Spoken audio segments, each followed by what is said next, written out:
ठीक है ना, उनका काम है, करें, हमें क्या मतलब। तापत्रय विनाशाय, तीनों प्रकार के तापों का जो नाश करते हैं। अब कान खड़े हो गए ना, काम किए हैं ना, परिचय करना चाहोगे? श्री कृष्णाय वयं नमः। जब इतना परिचय हुआ तो हमारे हाथ स्वयं ही जुड़ गए।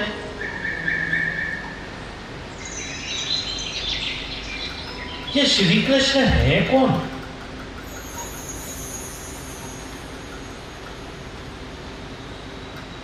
कृष्ण जिनका नाम है, कृष्ण जिनका नाम है, गोकुल जिनका धाम है, ऐसे श्री भगवान को बारंबार प्रणाम है।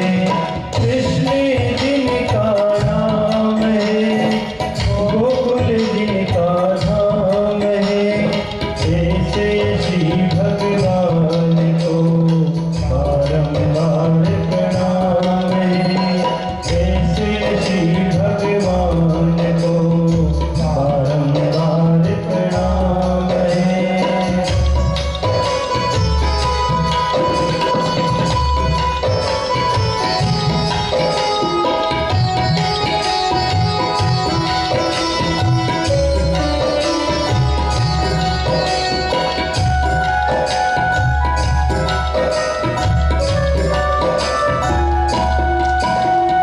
यशोदा जिनकी मैया है, नंद जी बपैया है। यशोदा जिनकी मैया है, नंद जी बपैया है, ऐसे श्री घनश्याम को बारंबार प्रणाम है। ऐसे श्री घनश्याम को बारंबार प्रणाम है। कृष्ण जिनका नाम है, गोकुल जिनका धाम है।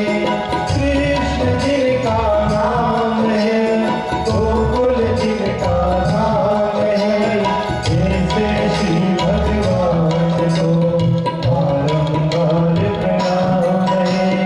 ऐसे श्री भगवान को बारंबार प्रणाम है।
जन्मांतरे भवेत पुण्यम तदाम भागवतम लभम।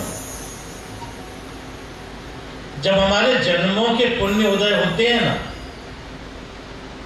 तब हमें इस भागवत के शास्त्र का श्रवण करने का अवसर प्राप्त होता है। आप लोग जो यहाँ आए हुए हैं, आपको क्या लगता है आप आए हैं यहाँ पे? आपको लाया गया है, भगवान ने आपको चुना है। मैं सूरत में आया, उससे पूर्व भी यहाँ काफी लोगों के संपर्क में था और सबने कहा महाराज कब आप पधार रहे हो, हमें आपकी कथा का श्रवण करना।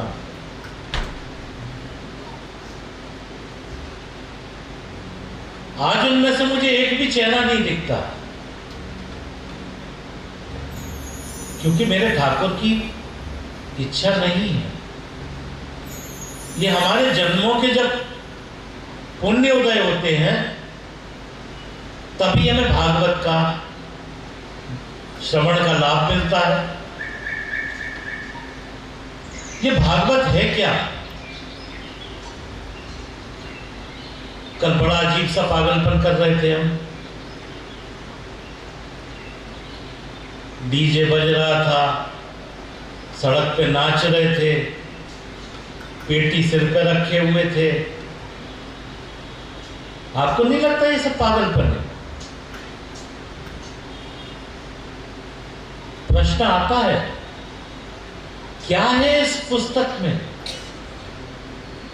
हम पुस्तक ही कहते हैं ना, किताब ही दिखती है। क्या इसमें ऐसा है कि हम इसको सिर पर धारण करते हैं?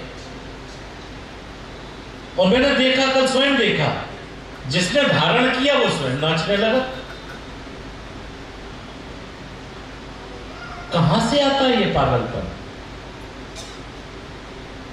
जिसको हम बुद्धि कहते हैं, वो सही गलत नहीं समझती,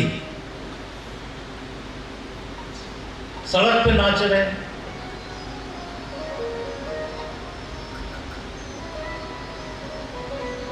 ये तो धर्म है ना, ये जो कृष्ण रस है, इसको बुद्धि की कसौटी पे नहीं तोला जा सकता। हमारी बुद्धि कैसे कैसे निर्णय लेती है, ये आगे कथा में मैं बताऊंगा आपको। तो ये जो भागवत शास्त्र है, ये स्वयं भगवान की वांगमय मूर्ति है।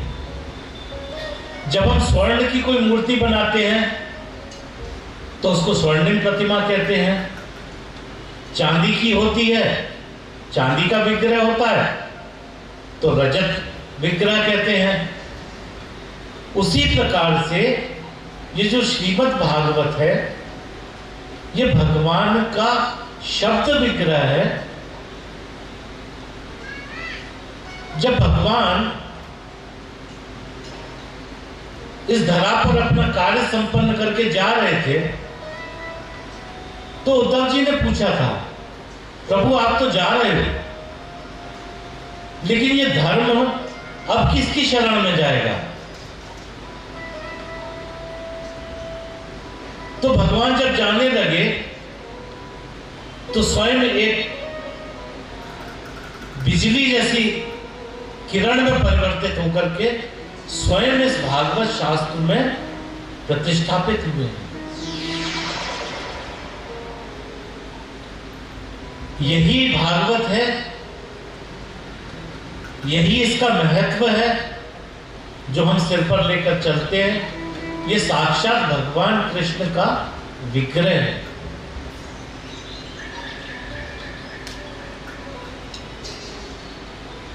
चलिए चलते हैं। नैमिषारण्य जगह है, कितने लोगों को पता है नैमिष का? लखनऊ से 100 किलोमीटर दूर नैमिषारण्य जगह है, जब कलयुग आने को हुआ तो सभी धार्मिक लोग, भगवान, देवता गण ब्रह्मा जी के पास पहुंचे और बोले, प्रभु अब कलिकाल आने वाला है, लोगों के अंदर से धर्म की भावना घटती जाएगी, सभी स्थान पूजा अर्चन के योग्य नहीं बचेंगे, तो हम लोग ध्यान कहाँ करेंगे। तब ब्रह्मा जी ने ब्रह्मास्त्र चलाया और बोले कि ये ब्रह्मास्त्र जहां जाकर के गिरेगा वो ऐसा स्थान होगा जहां पर कलयुग भी अपना प्रभाव नहीं दिखा पाएगा। आप लोग वहां जाकर के पूजा अर्चन कर सकते हैं। तो ये ब्रह्मास्त्र इस नैमिषारण्य क्षेत्र में जाकर के गोमती के किनारे जाकर के गिरा और ये इतने वेग से था कि ये धरती को फाड़ के जाने लगा। तब भूदेवी ब्रह्मा जी की शरण में गई कि प्रभु हम मेरी रक्षा कीजिए।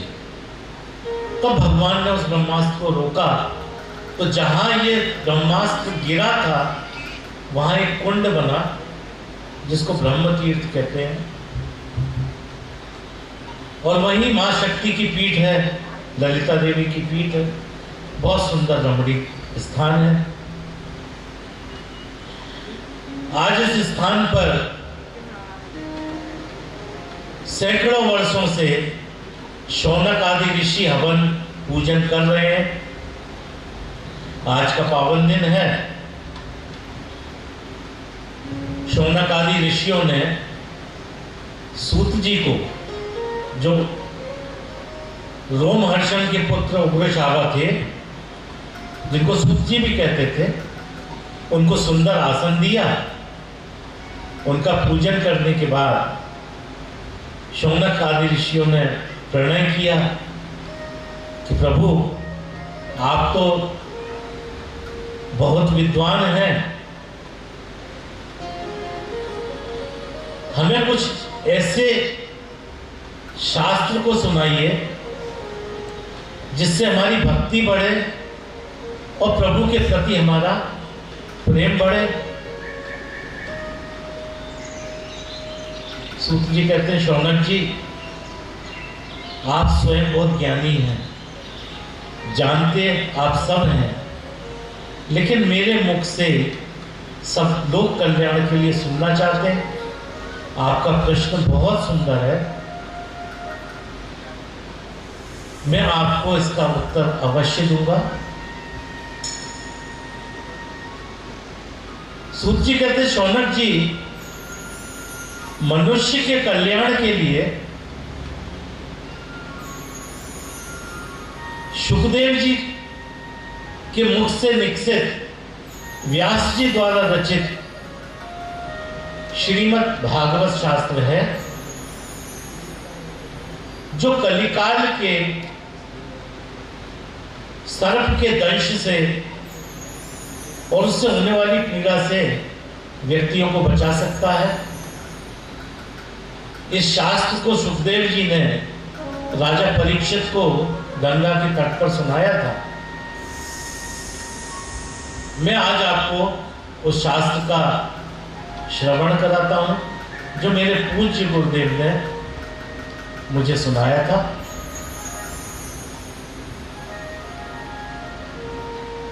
सूत जी कहते हैं, इस शास्त्र का इतना महत्व है कि यह कलयुग के मानव का कल्याण करता है, और ये एक ऐसा शास्त्र है जो देवताओं को भी दुर्लभ है।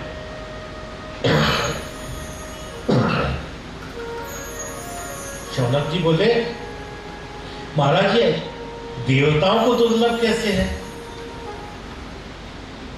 सूत जी कहते हैं, शौनक जी जैसे ही इस शास्त्र का प्रवचन करने के लिए सुखदेव जी गंगा तट पर बैठे तभी वहां देवता स्वर्ग से अमृत का कलश लेकर के आए और सुखदेव जी से बोले, महाराज हम ये अमृत का कलश लेके आए हैं, आप इस अमृत का पान राजा परीक्षित को करा दीजिए, तो उसको जो मृत्यु का शाप मिला है उससे वो निवारण हो जाएगा। अब सुखदेव जी तो चौंके, बोले ये देवता आ कहां से गए, न तो इनको हमने बुलाया न ही राजा परीक्षित ने बुलाया, और सबसे बड़ी बात तो ये देवता इतने स्वार्थी होते हैं कि ये तो किसी को कुछ ना दे। ये देवता इतने स्वार्थी होते हैं, इसका उदाहरण महाभारत के आदि पर्व में आता है। गरुड़ जी की मां विनीता थी और विनीता की बहन कुद्रू थी। एक शर्त में विनीता कुद्रू से हार गई तो कुद्रू ने अपनी बहन को ही दासी बना लिया। अब ये मां दासी तो दासी का पुत्र दासी पुत्र, तो गरुड़ जी दासी पुत्र हो गए। अब ये कुद्रू सर्पिणी थी तो इनके जितने बच्चे थे ये गरुड़ जी को परेशान करते थे, उनके ऊपर बैठ जाते थे, बोले उड़ के यहां चलो, उड़ के वहां चलो। अब इस बात से गरुड़ जी बहुत परेशान हुए, तो एक दिन बोले, मां मुझे ये बताओ ऐसा कोई उपाय है कि जो हमको इस दास्ता से मुक्ति मिल सके। विनीता बोली, पुत्र एक उपाय है, यदि स्वर्ग से अमृत ला करके कुद्रू को दे दिया जाए तो ये हमें दास्ता से मुक्त कर देगी। गरुड़ जी तो शक्तिशाली थे, विष्णु जी के पार्षद भी हैं, उनका वाहन भी है। बोले इसमें कौन सी बड़ी बात है, मैं स्वर्ग जाकर के अमृत ले आता।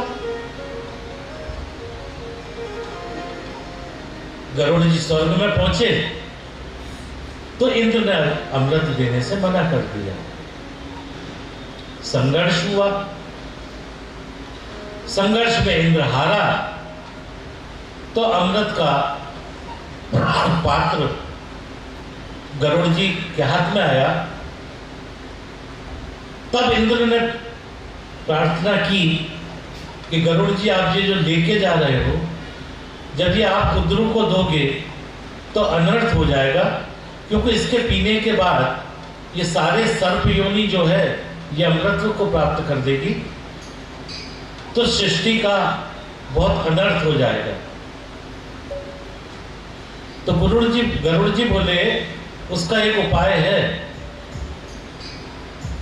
हम ये अमृत कुंड को ले जाते हैं, हम उनके हाथ में देंगे, आप इसको छीन लाना। इंद्र मान गया, अमृत कलश लेकर के गरुड़ जी आए और कुद्रू के हाथ में दिया। वो जब पान करने लगी तभी गरुड़ जी बोले पहले स्वच्छता तो कर लो, उसके बाद पान करना। अब ये लोग सब नहाने धोने चले गए, तभी इंद्र आए और उस पात्र को छीन के ले गए। तो यह कहने का मतलब है कि ये देवता जब गरुड़ जी को उनकी मुक्ति के लिए ये अमृत नहीं दे सकते, तो आज ये बिना बुलाए परीक्षित को क्यों अमृत पान कराने आए। तो सुखदेव जी ने पूछा, भाई तुम लोग चाहते क्या हो, मैं ये पान अमृत पान परीक्षित को क्यों करा दूं। देवता कहते हैं, महाराज ये जो आप परीक्षित को कथा सुनाने जा रहे हो ना, आप उसको पान करा दीजिए, वो अमृत को प्राप्त हो जाएगा, और ये कथा का श्रवण हमें करा दीजिए। अब सुखदेव जी तो हंसने लगे, बोले हम तो समझ रहे थे कि कुछ ना कुछ तो है, तो आप यहां व्यापार करने आए हैं। और व्यापार भी कैसा कि कांच के बदले में मणि लेना चाहते हो। दुत्कार करके सुखदेव जी ने देवताओं को भगा दिया, तो ये देवता ब्रह्मा जी की शरण में गए, सारी बात बताई। ब्रह्मा जी ने देवताओं को आश्वासन दिया कि देवताओं, ये ऐसा कथा में क्या है, इसका परिणाम तो देखें। 7 दिन की कथा हो जाने दीजिए, उसके बाद विचार करते हैं। 7 दिन जब कथा हुई और उसके बाद जब परीक्षित का मोक्ष हो गया और वो स्वर्ग की तरफ जाने लगा, तब ब्रह्मा जी को भी बहुत आश्चर्य हुआ। तब उन्होंने एक तुला में लेकर के, एक तराजू में, एक तरफ सारे ग्रंथ रखे और दूसरी तराजू में जब श्रीमद् भागवत को रखा, तो ये भागवत का पलड़ा भारी था। तब सबको इसके महात्म्य का पता लगा, इसकी महत्ता का पता लगा, और ये मुक्ति का साधन है, इस बात का ज्ञान हुआ। शौनक जी पूछते हैं, सूत जी, ये भागवत जो सुनी जाती है और ये 7 दिवस का जो 7 दिनों का जो योग है, ये योग कहां से आया? सूत जी कहते हैं कि एक बार सनकादि ऋषियों ने 7 दिन में ये भागवत नारद जी को सुनाई थी, तब से इसके 7 दिन का योग बना है। शौनकादि कहते हैं कि महाराज, ये नारद जी तो कहीं एक घड़ी नहीं टिकते, इनको श्राप है, तो इन्होंने ये 7 दिन की भागवत कैसे सुनी, कहां सुनी, हमें विस्तार से बताइए।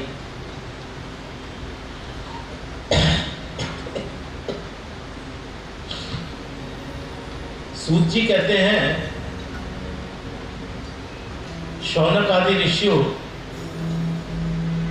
एक बार बद्री धाम में, विशालापुरी में, चारों ब्राह्मण,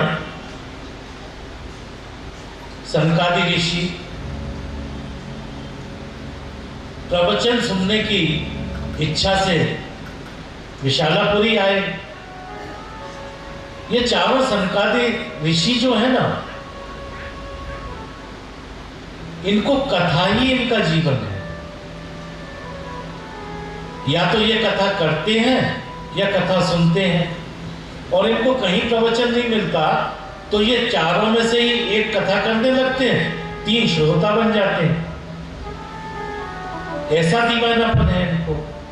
आज इसी उम्मीद में कि विशालापुरी में कहीं सत्संग मिलेगा तो आनंद होगा, तो ये जा रहे थे और तभी सामने से उनको नारद जी आते हुए दिखे।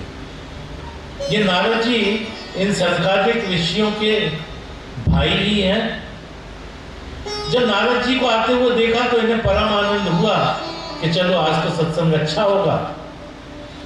लेकिन जैसे ही नारद जी सामने दिखे तो उनका दीन मुख देख करके सनकादि ऋषि बोले कि हे ब्राह्मण, तुम कहां जा रहे हो? इतने वेग से कहां जा रहे हो? इतनी तेजी से कहां जा रहे हो? तुम्हारा ये जो चेहरा ये कुमलाया क्यों है? क्या है जो तुम्हारा लुट गया है? क्योंकि संतों के पास तो कुछ ऐसा होता ही नहीं जो जा सके, क्योंकि ये संतों का तो धन एक ही है ना। हमारो धन राधा श्री राधा श्री राधा, हमारो धन राधा श्री राधा श्री राधा, हमारो धन राधा श्री राधा श्री राधा, और मेरे धन राधा राधा राधा राधा, परम धन राधा राधा राधा राधा राधा,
कृष्ण कन्हैया लाल की जय। श्रीमद् भागवत महापुराण की जय।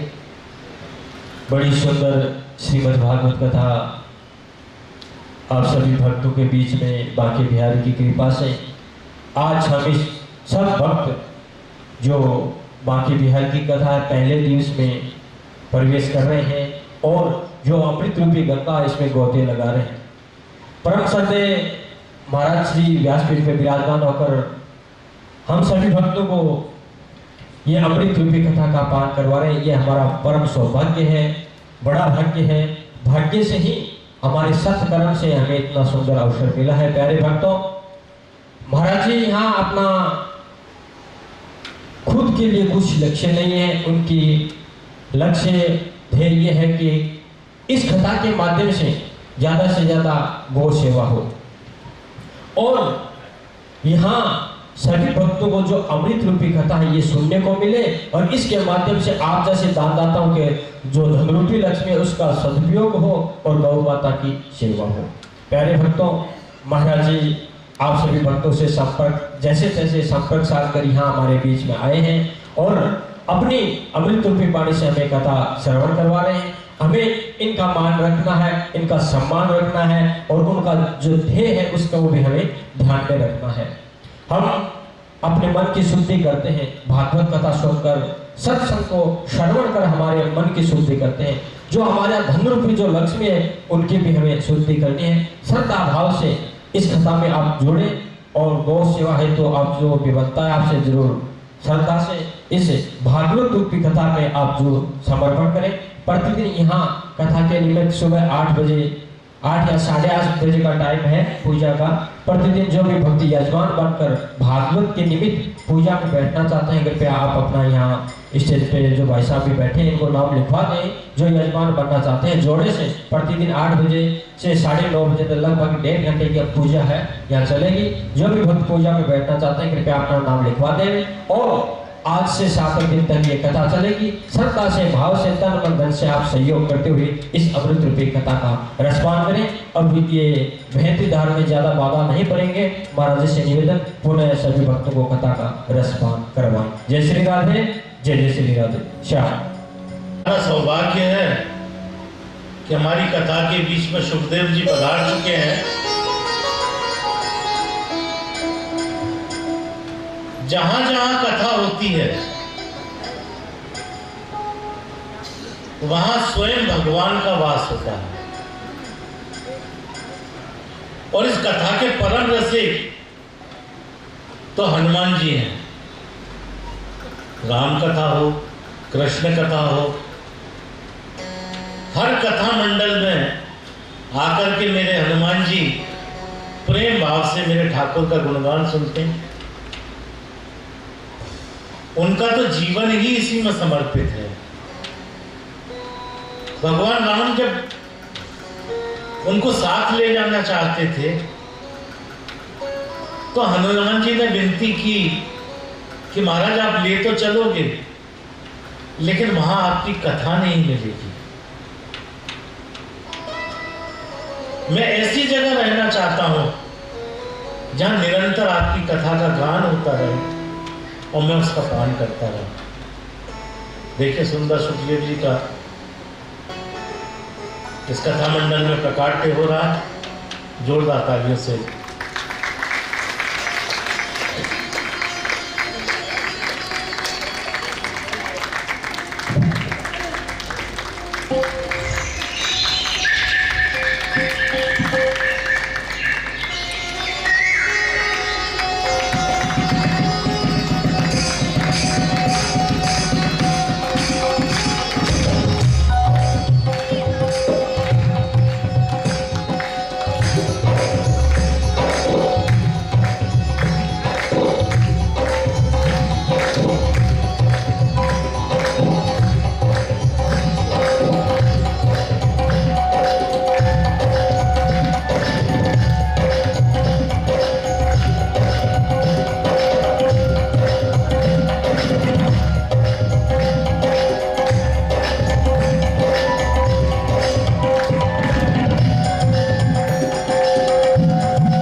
महाराज, चारों अग्रजों को नारद जी ने प्रणाम किया।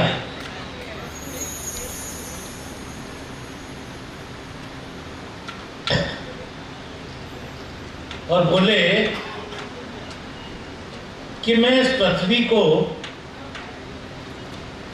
भक्ति माता समझ करके इस पृथ्वी पर आया। मैं गंगा में गया, गोदावरी गया, काशी गया, इस पूरी धरा पर घूमा, तो मैंने देखा कि यह कलिकाल ने अपना प्रकोप फैला रखा है और इस पूरी धरा पे कहीं पर भी शांति नहीं है। तभी मुझे विचार आया कि मैं वृंदावन धाम की तरफ चलूं, जहां मेरे कृष्ण ने अनेकानेक लीलाएं की हैं। तो मैं यमुना के तट पर वृंदावन आया और जब मैं यमुना के पुलिन पर घूम रहा था, तभी मुझे एक विचित्र घटना दिखाई दी। वहां एक तरुणी बैठी थी, वहां खड़ी हुई थी और दो वृद्ध उसके सामने अचेतन अवस्था में पड़े हुए थे। इस तरुणी के आसपास बहुत सी देवियां थीं जो पंखे से हवा कर रही थीं और सेवित कर रही थीं, किंतु ये तरुणी बहुत अशांत थी। महिलाओं की बात देख करके मैं बच के निकलने की सोचने लगा और तभी उस तरुणी ने मुझे आवाज दी, भो भो साधु, हे साधु महात्मा, आप किधर जा रहे हो? आप तनिक इधर आइए और मेरे कष्ट का निवारण कीजिए। तब मैं उस युवती के पास गया। मैंने पूछा कि देवी आप कौन हो? तब उस युवती ने बताया कि मैं भक्ति हूं,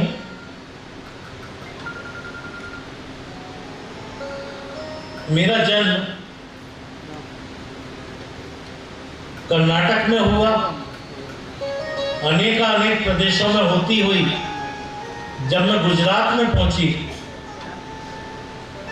तो वहां तक अधर्म को देख करके मेरी जो युवावस्था है वो प्रौढ़ता में बदल गई। ये सामने जो आप देख रहे हो, ये दोनों मेरे पुत्र हैं जिनका नाम ज्ञान और वैराग्य है। हम तीनों ही माता और पुत्र के रूप में थे और तीनों की ये वृद्धावस्था हुई।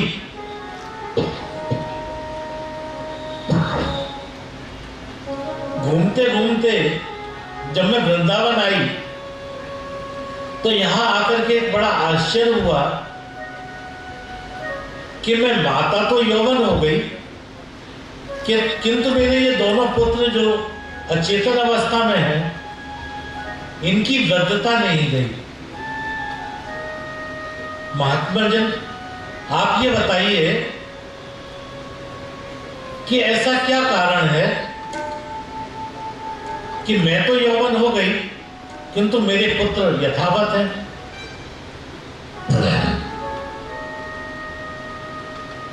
नारद जी बोले कि आप दुखी क्यों हो? भक्ति माता बोली, महात्मन, जिसकी मां यौवन हो और पुत्र वृद्धावस्था को प्राप्त कर जाए, ऐसी मां सुखी कैसे हो सकती है? ये जो आप मेरे आसपास देवियां देख रहे हो, ये सब गंगा, गोदावरी, यमुना आदि नदियां हैं जो मेरी सेवा कर रही हैं, किंतु इनसे सेवित होने के बाद भी मैं संतोष नहीं प्राप्त कर पा रही। आप कोई ऐसा उपाय कीजिए कि ये मेरे दोनों पुत्र चेतन हो जाएं और इनकी वृद्धावस्था चली जाए। भक्ति माता कहती हैं, महात्मन, मुझे एक बात का आश्चर्य है कि जब यह कलिकाल अपना प्रभाव फैला रहा था तो राजा परीक्षित ने इसको मार क्यों नहीं दिया, इसको शरण क्यों दी? इसको यदि शरण न मिलती तो ये पोषित ना होता, आज हम मां और बेटों की ये दुर्गति नहीं होती। नारद जी कहते हैं कि देवी, आप तो भक्ति हो और भगवान की सबसे प्यारी हो।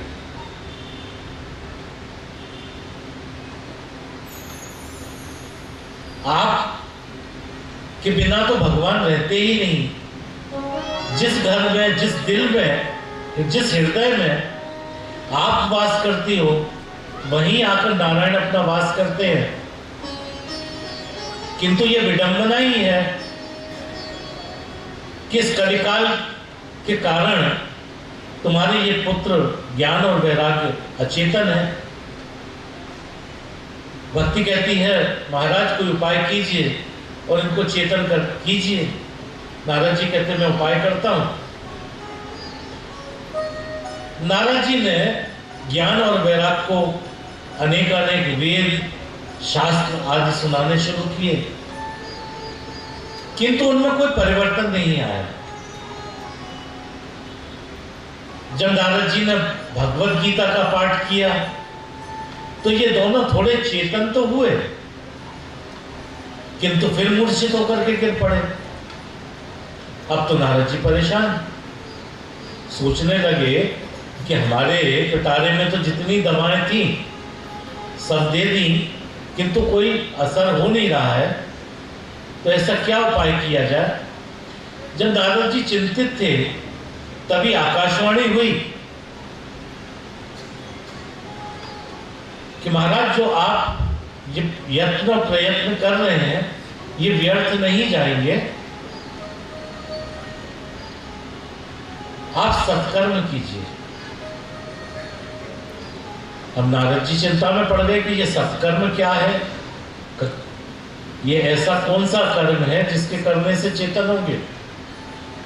ऐसा विचार कर ही रहे थे तभी पुनः आकाशवाणी हुई कि ये जो सत्कर्म है ये क्या है, ये तुम्हें कोई संत बताएगा। अब तो नारद जी और चक्कर में, एक तो सत्कर्म का पता नहीं, वो नहीं बताया, दूसरा बताया भी तो कोई संत बताएगा। कौन संत बताएगा, ये दाम भी नहीं बताया। तो नारद जी वहां से चले और रास्ते में जितने भी संत मिलते थे उनसे सत्कर्म के विषय में पूछना शुरू किया। अब जो बड़े बड़े संत थे तो नारद जी जब प्रश्न करते थे तो उन्हें लगता था कि हमें उत्तर पता नहीं है, अगर हम ना कहेंगे तो बेइज्जती होगी, तो वो तो हाथ से इशारा कर देते थे कि हम तो मौन व्रत में। जो छोटे मोटे संत थे वो कहते, महाराज जब आपको नहीं पता तो हमें कहां से ज्ञान होगा। नारद जी ने विचार किया कि अब मैं तप करूंगा और इसका उत्तर भगवान से लूंगा। ऐसा विचार करके आज ये नारद जी विशालापुरी में आए हैं, जहां इनको चारों संकादिक भाइयों से मुलाकात हुई है। तो नारद जी ने जब संकादिक भाइयों से कहा तो बोले, नारद जी आप चिंता ना करो, इसका एक उपाय पहले से ही उपस्थित है और वो उपाय है श्रीमद् भागवत का पाठ। आप भागवत सप्ताह का पाठ करो, उससे ये चेतन हो जाएंगे, भक्ति के दोनों पुत्र चेतन हो जाएंगे। नारद जी कहते हैं कि आप मुझे ये बताइए कि मैंने उन दोनों को सारे वेद शास्त्र सब सुनाए लेकिन उनको चेतना नहीं मिली, और आप कहते हो कि ये भागवत सुनाने से चेतन हो जाएंगे। मुझे जो पता है कि ये जो भागवत है ये वेद और शास्त्रों का एक निचोड़ ही तो है, ये उस वृक्ष का फल स्वरूप ही तो है। तो जब वो शास्त्र इनका कुछ कल्याण नहीं कर पाए तो ये भागवत कैसे कर देगी? तब समकालिक ऋषियों ने नारद जी से कहा,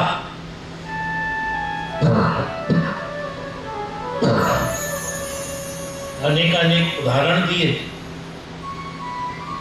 बोले नारद जी, दूध में घी उपस्थित होता है, पर क्या हम दूध से दीपक जला सकते हैं? जब तक दूध में से घी नहीं निकलेगा तो हम दीपक नहीं जला सकते और उसके लिए यत्न करेंगे, किंतु ये घी आया कहां से? दूध से। इसी प्रकार गन्ना है, पूरे वृक्ष में रस ही रस भरा होता है, किंतु क्या उस रस से हम खांड जैसी अनुभूति ले सकते हैं? क्या मिठाई बना सकते हैं? नारद जी बोले नहीं। तो बोले जो खांड निकलता है ये भी तो उसी रस में से निकलता है। अनेक उदाहरण जब दिए तो नारद जी को समझ आया।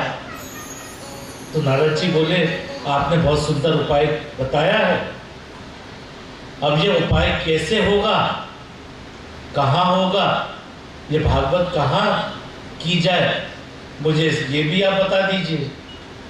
तब संकालिक ऋषि बोले कि यहां से नीचे हरिद्वार में आनंद नाम का तट है,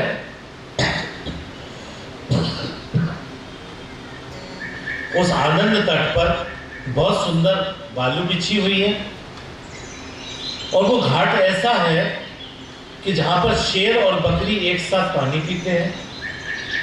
अनेक सघन वृक्ष हैं जिनकी सुंदर छांव है।